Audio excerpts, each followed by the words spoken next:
Pourquoi ne dites-vous pas judéo-chrétienne? Est-ce que c'est un passé honteux? Est-ce que c'est une filiation qu'il faut récuser?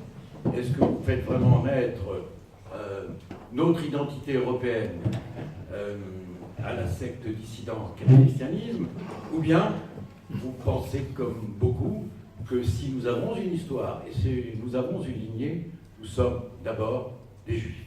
Ma question, non pas êtes-vous juif Salomon, êtes-vous juif Eric? Vous posez une très bonne question qui va me permettre d'expliquer ma méthode de travail et la méthode de rédaction.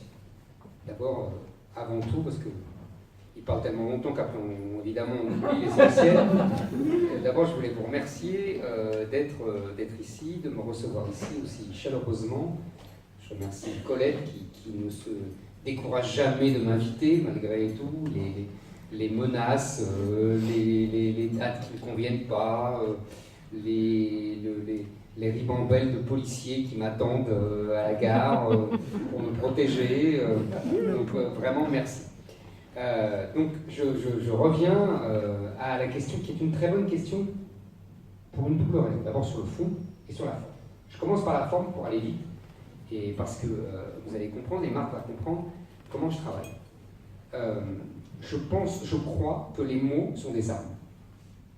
C'est-à-dire que je pense qu'ils sont le premier objet de la guerre.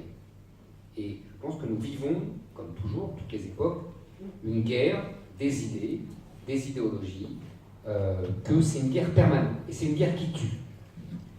C'est une guerre qui tue d'abord ceux qui combattent, puisque je pense qu'il y a des volontés de mort, en particulier en France.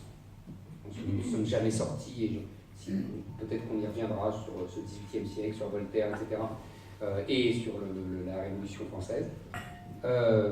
Donc c'est une guerre qui a des conséquences terribles pour les gens, tout simplement. On ne se rend pas compte que les mots tuent, et que les gens c'est une guerre dont les gens ne s'aperçoivent pas qu'elle existe.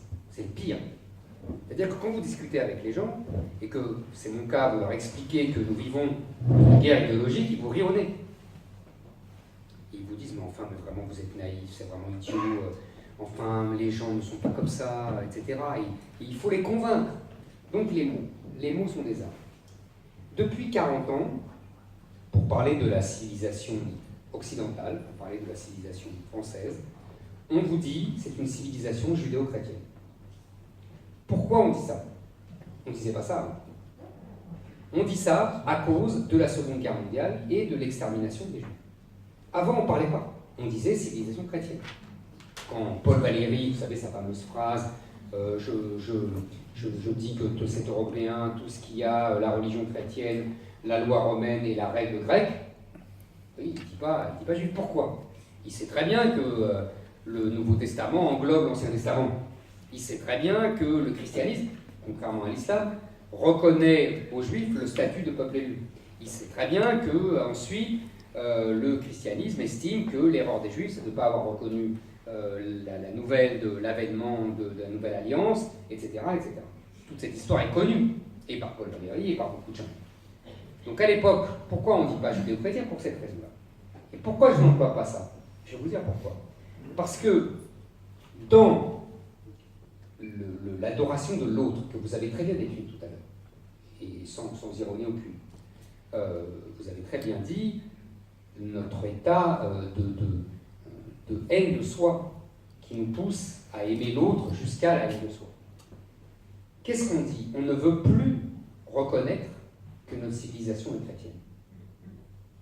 Et donc, quand au pire, on oblige ces gens-là à reconnaître quand même des racines chrétiennes, ils vous englobent ça dans judéo-chrétienne.